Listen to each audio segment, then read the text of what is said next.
Good afternoon, everyone. This is Captain Allen with Lost Tackle Charters out of Ashtabula, Ohio. Call us for all your Lake Erie walleye adventures. Today we're going to talk about the Sirius XM WM4 receiver from Lowrance, Simrad, Navico, basically. Pretty simple setup. I couldn't find any good videos that I liked online. I decided to make one of my own. After I'm going to set these up in both my charter boats for Lake Erie. One of my Cherokees there, obviously sitting in my other Cherokee with one already installed. We'll go over the Sirius XM box. Very, very simple. First I'll give over the antenna. The antenna here is just a small puck that sits on top of your roof. Make sure it has a good clear view of the sky. Has an adapter here that goes onto the box. Simply screws on. I don't make it look too dang on difficult. And we will make it as difficult as possible, right? So it's really simple. That screws on here. This is a push connector. It pushes on the end of it, so it just pushes into place, and that's it. It doesn't screw or anything else. Just simply pushes on and locks in.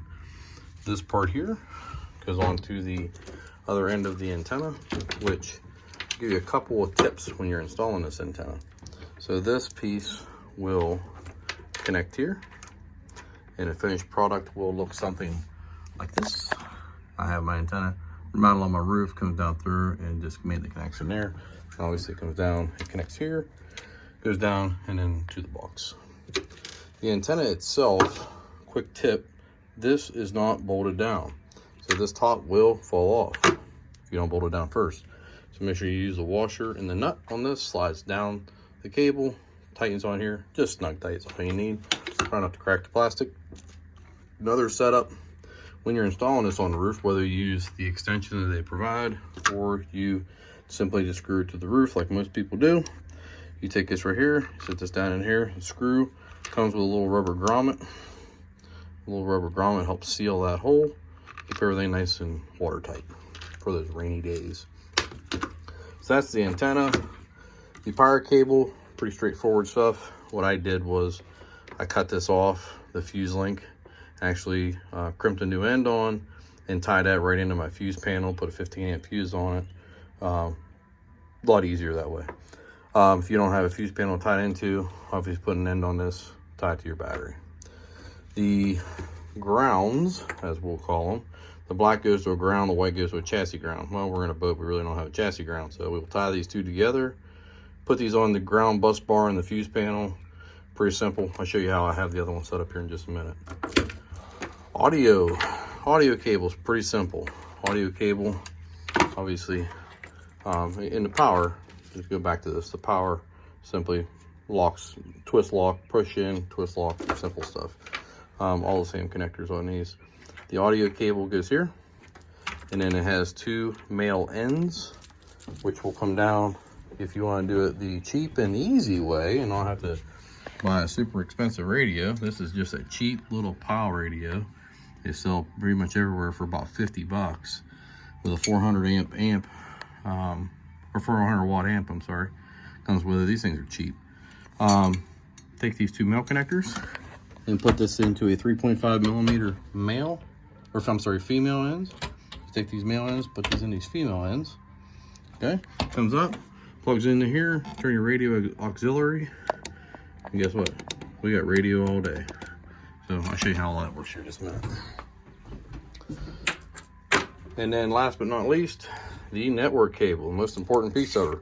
The network cable plugs simply into here on this end. The yellow end, okay, plugs in the back. This is just a Lowrance ACS 12. It's a live model, but it'll work in just about any of them. So on the back of your Lowrance, you're gonna have two ports. It's gonna go into this one. The other one's for your radar and other things, but this one here plugs right into here. Twist lock, done. Simple. All right. So we'll go down inside the cabin here and show you what I got set up. This is what it should look like as a finished product. Sirius XM, here's the box I mounted. These are on like keyhole screws. Set a couple screws in, and it just sits on and locks down on. So very easy stuff. It should be an amber color. If it's red, it means it's not talking to the fish finder. So you want an amber color that's just got like an intermittent blink. nothing consistent, just you actually want an inconsistent blink. You see how it's just barely blinking, acting goofy. That's the way it's supposed to be.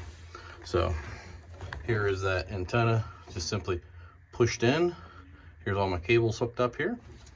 Simply taking the 2 grounds, come down there, hook them to my bus bar on my panel, and then the power wire is hooked into the power bus with a 15-amp fuse. Very, very simple stuff.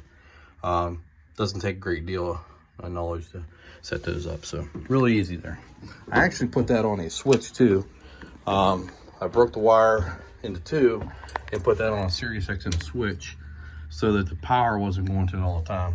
If you got a hook to your, if you've got an ignition switch or ignition power, that's a lot easier. I recommend that. You just don't want power going to it all the time. But here's what the weather overlay looks like on my Lowrance. I'm in Eastern Ohio. Right up here is Lake Erie. Very simple stuff, but here's my volume. Oh, I don't know who's listening to that station. I gotta figure out that. Oh, I was listening to 90s on 9. Let me change that crap. All right, there we go. Favors. XL Metallica, right? That's a little better. Yeah, well, that's fitting. Play funky music, white boy, right? So let me go back, and I will turn my volume down a little bit.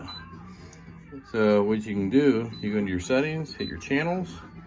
You can go to all your subscribed ones, right? But what's cool about these is you can go to your channels, set up all your favorites. Boom, now I got everything. Here's all my favorites. This is what I listen to. Typical white boy, you know. What are you gonna do, right? So again, here's your weather overlay. What's cool about this is I will get rid of this. You're going to hit the back button, get rid out of this, and hit close. Now that tab will sit off to the side, right? Now what I'll do is here, I'll tap my screen. Now my everything else comes back up. I can hit my weather overlay. I can hit my normal weather, structure, radar. I can turn my radar on if I want, but my weather from my Sirius, since I'm subscribed now, I can go into that. Do the weather overlay. Oh, go back, sorry, hit the wrong one. Weather options, my bad. So you get the weather options, you can hit view. I've got the precipitation turned on, SST colored. I mean, just changes the color of it. I got the color bar over here to the side, tells me my surface temperatures. Wind forecast, most important, main reason I bought this. So if I take this here and I scroll in a bunch, all my wind, let me see if my wind's gonna come up. Doesn't want to, there we go. Let's see if it starts doing its thing. I'm gonna not want to do it today, huh? It should here. I might have it, we got a little bit cloudy out here today, so we might have a little action. But anyways, it'll give you wind barbs, and it'll actually show the direction of the wind. It'll give you cloud tops. It gives me the surface temperature right now. Lake Erie, you can see the blue here. You got a blue bar over here. So really, really cool stuff. This is gonna be awfully handy when we're out there on those days. Mind you, I have a very serious radar system on this boat. I have the Lowrance 20 Plus, which will show 36 miles. It's got weather, Doppler radar, everything on it. It's awful handy, but you can't have too many tools on Lake Erie. Again, Sirius XM Marine WM4. Any questions, drop them in the comments, or look me up on losttacklecharters.com. Thanks, everybody. Take care.